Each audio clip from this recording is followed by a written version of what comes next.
The Black Business Council represents black professional business associations and chambers. Their purpose is to lobby government on policy-related matters and to play an advocacy role where policies are in place in order to accelerate the participation of black business in the mainstream economy. Well, for more on this, we cross to our reporter Liabo Setho, who attended the briefing. Good afternoon, Liabo. Please do tell us a little bit about what came out of that meeting. Good afternoon, Nampu. Well, what came out of this meeting was that the CEO of the Black Business Council, Mr. Liabo, will be stepping down or has tendered his resignation, but will be staying on to his post until November to help with the handover. You must remember that Mr. Liabo has only been in this position for a year. It was, I think, in September last year when he was appointed to this position.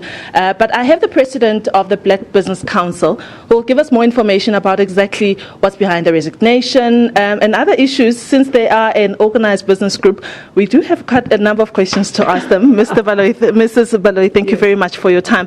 Mr. Liabo has tendered his resignation. There is speculation that perhaps because he was one of the CEOs that have been on the list that is in support of Finance Minister Pravin Gordhan, the list of business, would that be the real reason why he's tendered his resignation? Did the mandate come from the Black Business Council, and what is the Black Business Council's official position with regards to the Finance Minister and the fraud charges? Okay. Let me start with the question that you asked first. Is it because his name appeared there? His resignation was handed to us on 3rd October, before that thing came. So it has nothing to do with that. One. Two, we are an active participant in the President's CEO's initiative, and will continue to do so. So I think it is it's a bit unfair to him in particular and to the larger organization, because we didn't even take it to heart that his name was mentioned. But coming to the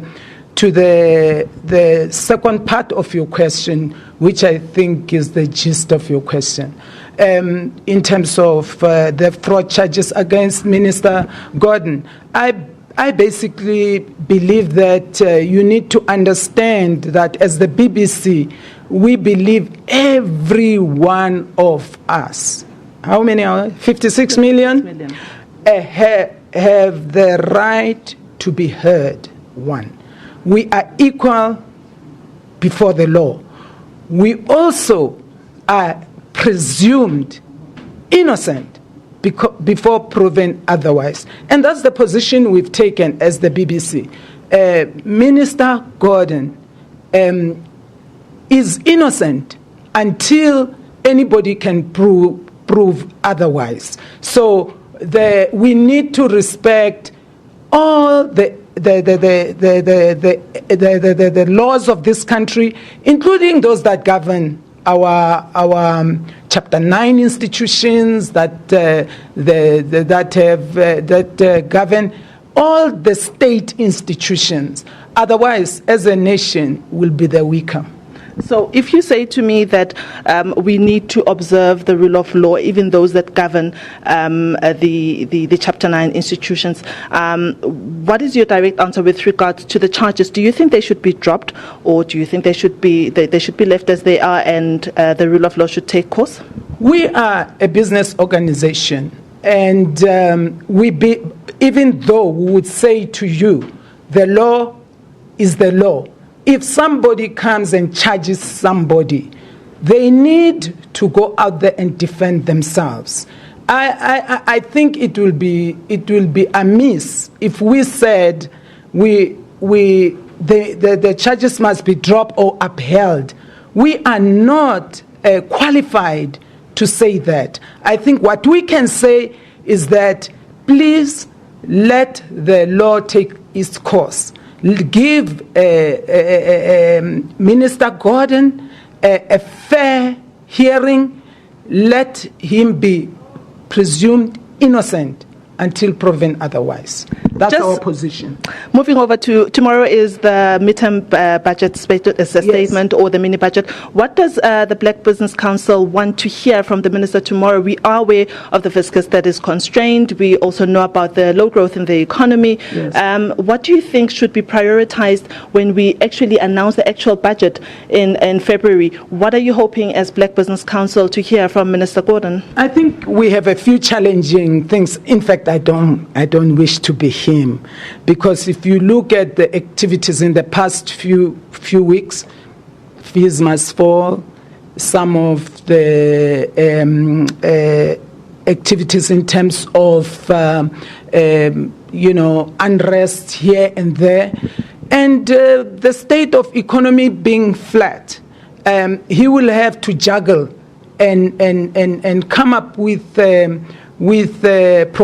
proper value propositions that will not harm the economy, yet ensure that the poor are not the poorer, and that some of the programs that bodes well for economic transformation are not put at the back burner, because that will be unfortunate.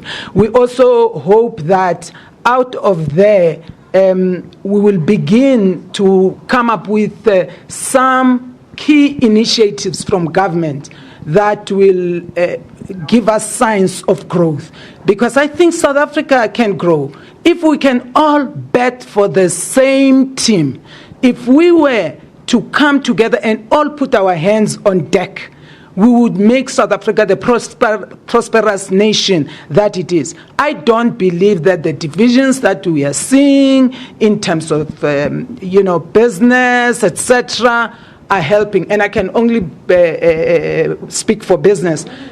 Together, because whether it's black business, white business, and like I said the other day, green or yellow or pink business, it's South African business. If we do not come together and work together to ensure that South Africa is a strong economy that we know it is and it can be, all will be lost. And it won't be one person. It won't even be Minister Pravin on his own. It won't be the government. It will be all of us. Ms. Danisa Baloyi, thank you very much for your time. Yes. Well, Nampu, you've heard it. Ms. Danisa Baloyi says the most important thing is us having all our hands on deck and making sure that we're working together. Divisions are not well. You've also heard about the official position of the Black Business Council with regards to charges against the Finance Minister. And it's back to you in the studio.